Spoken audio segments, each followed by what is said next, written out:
कोई कोई कंसल्टेंट ऐसे हैं जो 1 लाख लेता है, कोई 1.5 लाख लेता है, कोई 2 लाख लेता है। विभिन्न कंसल्टेंसी जो है ना अलग अलग माध्यम से अलग अलग रेट लेता है। लेकिन हम लोग एज ए टीचर हैं तो हम लोग जो बच्चे को बीएड करवाते हैं वो आसान किस्तों में, कम फीस और आसान किस्तों में जो है हम लोग सुविधा दिलवा देते हैं। सारे पढ़ाई आपको स्टूडेंट क्रेडिट कार्ड में आता है, जिसके लिए बच्चे को 4 लाख रुपये सरकार आर्थिक सहायता देती है। और एक कोर्स इसमें MBBS, अगर आप नीट क्वालिफाई है और MBBS करना चाहते हैं तो भारत के अंदर जो है इसका फीस लगभग 60 लाख से लेकर के 1 करोड़ के बीच में आता है प्राइवेट इंस्टीट्यूट का। अगर आपको उतना पैसा नहीं होता है तो अगर 70 लाख रुपया आपके कॉलेज में लगा तो 50 लाख रुपया आपको लोन से फाइनेंस हम करवा देंगे। MP में ग्वालियर में जो है हम लोग करवाते हैं। देखिए MP ये जो है एक बोर्ड है जहाँ से बच्चों को हम लोग कम से कम पैसा में जो है DLED जो है करवाते हैं। आपके पास डिग्री है DLED या BED का तो आपके पास कई सारे ऑप्शन हैं। और मान लीजिए कि आपके पास भारत में जो है 29 स्टेट है कि नहीं सर, यानी 29 राज्य है। अगर 29 राज्य में से आप 15 राज्य का भी एग्ज़ाम देंगे, उसमें से किसी भी एक राज्य में अगर आप सेलेक्ट हो जाते हैं तो आप टीचर बन जाएंगे। नमस्कार, आप देखना शुरू कर चुके हैं BNN न्यूज़। बिहार में 3 चरण में शिक्षकों की बहाली हुई है। BPSC शिक्षकों की, शिक्षक के लिए जो पात्र हैं उनके लिए BED और के साथ साथ DLED की भी मांग है। अभी हमारे साथ जो वीडियो फ्रेम में जो देख रहे हैं बेनीपट्टी के खान सर के नाम से मशहूर हैं शकील सर, जो बच्चों के भविष्य के लिए काफ़ी चिंतित और गंभीर रहते हैं। बच्चों को सही रास्ता के दिखाने के साथ साथ BED और DLED की भी व्यवस्था करते हैं। खान सर, आपका BNN न्यूज़ पर स्वागत। जी बहुत बहुत धन्यवाद। सबसे पहले आपको और साथ ही साथ BNN न्यूज़ के माध्यम से जितने भी लोग हमें देख रहे हैं सभी को एक साथ जय हिंद, नमस्कार। ये BED और DLED तो आप समझ रहे हैं, चूँकि आप शिक्षकों के एक मतलब देश के भविष्य के लिए आप छात्रों को आगे बढ़ा रहे हैं। ये BED और DLED कहाँ कहाँ से करवाते हैं आप? देखिए BED इससे पहले अभी यूपी का जो है ना मतलब शुरू हुआ था और इंट्रांस एग्ज़ाम का फॉर्म भी जो है ना भराया और उसके बाद जो है वो उसका डेट भी ख़त्म हो गया। अभी DLED चल रहा है। DLED जो कि हम लोग MP से करवाते हैं, ठीक है। इसके लिए कम से कम योग्यताएं चाहिए 12 पास, 12वीं पास होना चाहिए 50% अंकों से, मतलब मार्क्स के साथ। कम से कम आपका 50% अगर अंक आया है 12वीं में 12 में तो आप DLED कर सकते हैं। सेशन रहेगा आपका 24 से 26, जो कि MP बोर्ड होता है वो, ठीक है। MP में कहाँ से करवा रहे हैं? MP में ग्वालियर में जो है हम लोग करवाते हैं। देखिए MP ये जो है एक बोर्ड है जहाँ से बच्चों को हम लोग कम से कम पैसा में जो है DLED जो है करवाते हैं।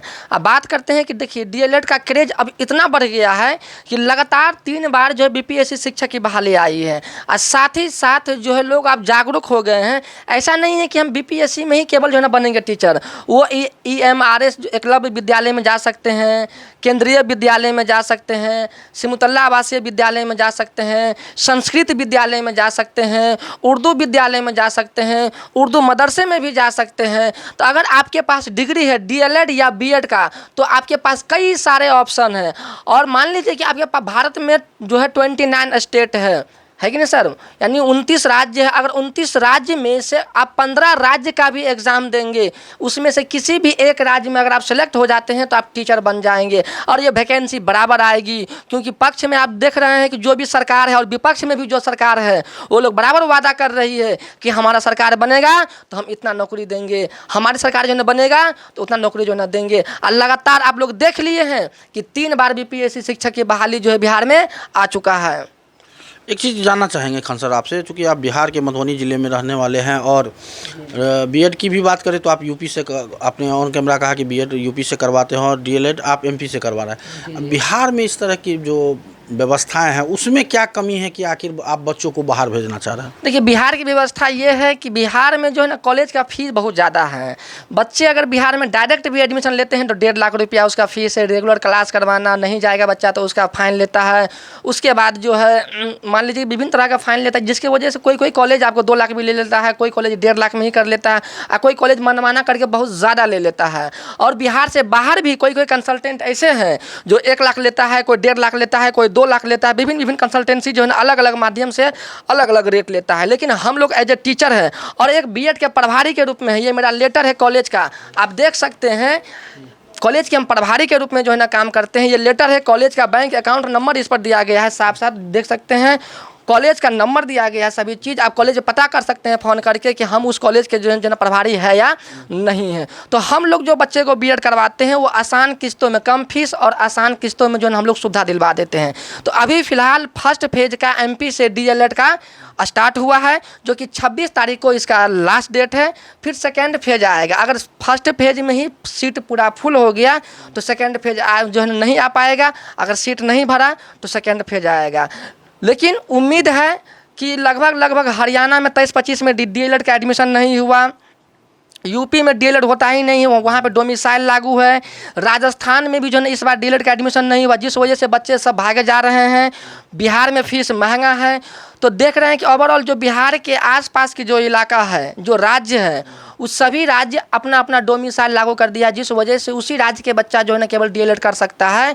इसीलिए अब इस बार जो है सभी बच्चे को एमपी जाना पड़ रहा है, ताकि कम पैसा में उनको जो है डीएलएड हो जाए। आपने कहा कि बिहार में फीस बहुत अधिक ले रहे हैं और एमपी और यूपी में कुछ काफ़ी रियायत मिल रही है बच्चों को। तो हम यह जानना चाहें कि आप कितने फीस लेकर के डीएलएड करवा रहे हैं? देखिए, फीस की जहाँ तक हम लोग जो है ना बात करते हैं, जो कॉलेज का जुनून फीस है वही हम लोग लेते हैं। इसमें कोई ये नहीं है, आप यूट्यूब पे देख सकते हैं, गूगल पे देख सकते हैं, जो है ना सर्च मार के जितना फीस है गवर्नमेंट का, हर स्टेट का अलग अलग है, उतना स्टेट का अगर जो है ना बताएंगे हम। जैसे हम लोग डीएलएड की बात करते हैं तो जो है अब इसके बाद आएगा कर्नाटका से भी करवाते हैं, कोलकाता से भी करवाते हैं। तो सभी राज्य का अलग अलग रेट है। और हम तो लगभग हर महीने न्यूज़ पे आते ही और सभी जगह का रेट हम बोल ही दिए हुए हैं जी। स्टूडेंट क्रेडिट कार्ड का आपने पिछले वीडियो में भी आपने काफ़ी चर्चा किया था और इस पर अभी ऑफ द कैमरा भी आपने बता रहा था कि यह स्टूडेंट क्रेडिट कार्ड छात्रों के लिए क्रांतिकारी योजनाएं हैं। जी। तो हम जानना चाहते हैं कि स्टूडेंट क्रेडिट कार्ड लेकर के हायर एजुकेशन में अगर कोई स्टूडेंट जाना चाह रहा है उसके लिए क्या विकल्प है? जी, सबसे पहले हायर एजुकेशन का जितना भी कोर्स है सभी का हम आपको जो है एक बार नाम बता देते हैं। अगर कोई स्टूडेंट नर्सिंग करना चाहता है तो नर्सिंग के लिए ANM, GNM, BSc nursing, post basic nursing है और पीएचडी नर्सिंग है। किसी को नर्सिंग कोर्स में जाना है तो उसके बाद है फार्मेसी कोर्स। अगर किसी को फार्मेसी कोर्स में जाना है, जैसे खुद का मेडिकल स्टोर खोलना है, दवा का दुकान खोलना है, तो वो डी फार्मा कर सकता है, बी फार्मा कर सकता है, एम फार्मा कर सकता है। टीचिंग कोर्स, अगर किसी को टीचर बनना है किसी भी स्टेट में तो उनके लिए है डीएलएड, बीएड और एमएड। अगर कोई बच्चा नीट क्वालिफाई किया है और डॉक्टर बनना चाहता है तो उनके लिए है MBBS, BDS, BHMS, BAMS, BVMS, BUMS और बीएनवाईएस। अगर कोई बच्चा ग्रेजुएशन पास है और बेरोजगार है, क्योंकि अब हम लोग देख रहे हैं कि बिहार में अक्सर बच्चे 10th करते हैं, 12 करते हैं, ग्रेजुएशन करते हैं, उसके बाद जो है वो बेरोजगार बैठ जाते हैं। कुछ बच्चे होते हैं ऐसे जो पीजी कर लेते हैं, लेकिन फिर भी अगर वो बाहर जाते हैं तो उनका डिग्री का कोई वैल्यू नहीं, क्योंकि टेक्निकल मांगता है और टेक्निकल डिग्री पे ही जो है ना उनको जॉब होता है। तो जो बच्चा अगर ग्रेजुएशन पास है तो उनके लिए है पीजीडीएम, उसके बाद एमबीए है और एमसीए है। अगर कोई बच्चा इंजीनियर बनना चाहते हैं तो उनके लिए बीटेक है, एमटेक है। अगर वो 10th पास किए हैं तो उनके लिए 3 ईयर का पॉलिटेक्निक है, डिप्लोमा, और 2 ईयर का जो है आईटीआई है। अगर कोई आदमी वकील बनना चाहते हैं और वो आर्ट्स फैकल्टी से है, वैसे खैर इसमें कॉमर्स साइंस वाले भी जो है कर सकते हैं, ऐसा बात नहीं है। अगर वो आर्ट्स फैकल्टी से स्पेशल अगर वो वकील बनना चाहते हैं तो उनके लिए एलएलबी है, बीएलएलबी है। अब पैरामेडिकल कोर्स जो छोटे छोटे जो है कोर्स सब होता है, जैसे डीएमएलटी हो गया, बीएमएलटी हो गया, लैब टेक्नीशियन हो गया, ओटी असिस्टेंट हो गया, एक्सरे का कोर्स हो गया, डीओआर हो गया, बीपीटी हो गया, रेडियोलॉजी हो गया। अगर किसी को कृषि के क्षेत्र में जाना है, एग्रीकल्चर का कोर्स करना है, तो उनके लिए बीएससी एग्रीकल्चर है, एमएससी एग्रीकल्चर है।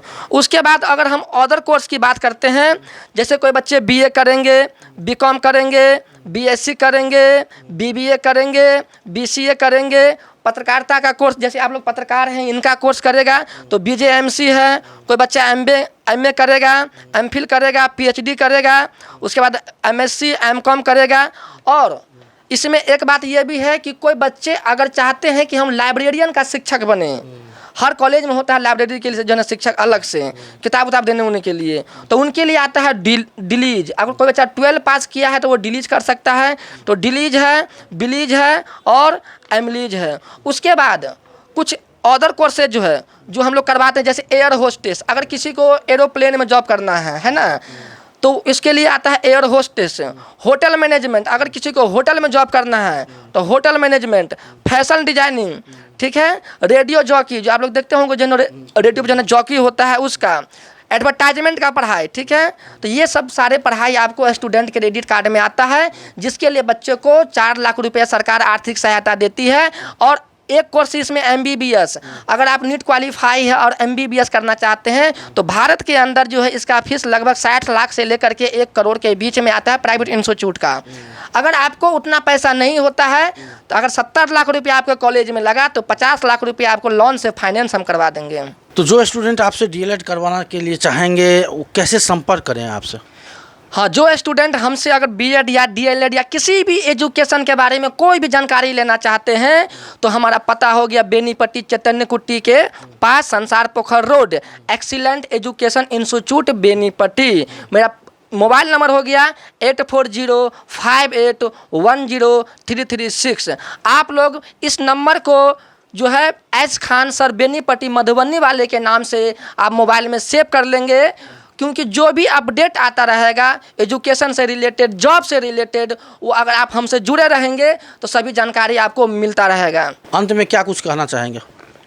अंत में हम यही कहना चाहेंगे, वक्त से लड़कर जो अपनी नसीब बदल दे, वक्त से लड़कर जो अपनी नसीब बदल दे, इंसान वही जो अपनी तकदीर बदल दे। कल क्या होगा कभी मत सोचो, कल क्या होगा कभी मत सोचो, क्या पता कल वक्त खुद अपनी तस्वीर बदल दे, क्या पता कल वक्त खुद अपनी तस्वीर बदल दे। इसीलिए आप लोगों के पास समय है, समय को ना गवाएं। अगर आप किसी भी कंपटीशन एग्जाम की तैयारी कर रहे हैं तो ऐसा नहीं कि history, geography, polity, econo, physics, chemistry, biology आप उसी एग्जाम के लिए प्रयोजन कर रहे हैं, SSC के लिए ही या BPSC के लिए ही या UPSC के लिए ही। बहुत से बच्चे ऐसे हैं जो UPSC की तैयारी भी कर रहे हैं और साइड से BEd भी कर रहे हैं, क्योंकि यह सब BEd और DLED करने के लिए आपके पास समय जो है एज लिमिट रहता है। आप अगर आपका एज क्रॉस कर जाएगा, एज ख़त्म कर जाएगा तो आप ये सब कोर्स नहीं कर सकते हैं। इसीलिए आप लोगों के पास समय है, अभी आप लोग यह कोर्स कर ले, क्योंकि समय के पास इतना समय नहीं है कि वो आपको दोबारा समय देगा, लेकिन आपके पास अभी भी समय है कि आप यह सब कोर्स कर ले और डिग्री को सुरक्षित रखें। समय आने पर यह सब डिग्री आपको काम आएगा, क्योंकि आप लोग देखे होंगे आप लोगों के गाँव में या शहर में कहीं भी आप लोगों के दोस्त यार में जितने भी लोग BEd किए थे या DLED किए थे, आज सभी जो है कहीं ना कहीं BPSC में वो टीचर है, चाहे वो काम करने वाले हो, चाहे वो पढ़ाने वाले हो या किसी भी फील्ड में थे, लेकिन उनके पास डिग्री था तो आज जो है ना वो जॉब पर है। 50,000 60,000 का जो है ना मंथली वो लोग कमा रहे हैं। और जब 8वां वेतन आयोग जो लागू हो जाएगा, 8वां चरण का जो है ना वेतन, तो सैलरी इन लोगों का जो है ना डबल हो जाएगा। अगर आप लोग कहीं फंस गए हैं किसी कंसल्टेंट के चक्कर में या किसी के चक्कर में, तो एक बार आप हमसे फ़ोन करके किसी भी चीज़ का जो है जानकारी आप हमसे ले सकते हैं कि उनसे कैसे निपटारा जाए, उनसे निवारण जो है ना कैसे हमको मिल सकता है, उनसे छुटकारा कैसे हमको मिल सकता है, वो जानकारी आप हमसे एक बार ज़रूर लेंगे। क्योंकि हमें एज एक टीचर है और टीचर होने के नाते हम हमेशा बच्चों के भविष्य के लिए जो है ना देखते आ रहे हैं और उनको जो है ना देख रहे हैं। क्योंकि मेरे बेनीपट्टी क्षेत्र में जितने भी लोग हमें जानते हैं, शुरू से हम जो है एक ईमानदारी टीचर के रूप में जो है ना काम करते आ रहे हैं, क्योंकि मेरा मानना है honesty is the best policy. Thank you, जय हिंद। तो ये थे हमारे साथ खान सर, शकील सर, जिनको आपने सुना होगा कि BEd के बाद DLED, चूँकि बिहार में 3 चरणों में BPSC शिक्षकों की बहाली हो गई है, वैसे शिक्षकों के लिए BEd और DLED काफ़ी महत्वपूर्ण है। तो फिलहाल इस वक्त के लिए इतना ही। आप देखते हैं BNN न्यूज़। धन्यवाद। अब बेनीपट्टी में झोला प्रिंटिंग की फैक्ट्री, जहां कम खर्च में क्वालिटी वाले झोले बनाए जाते हैं। EMI पर भी यहां से माल ऑन टाइम डिलीवरी ले जा सकते हैं। साथ ही लड़की की शादी में यहां मिलता है मुफ्त में झोला। तो आज ही संपर्क करें श्याम एंटरप्राइजेज, बेनीपट्टी, बेटा बाजार, नियर ग्रामीण बैंक।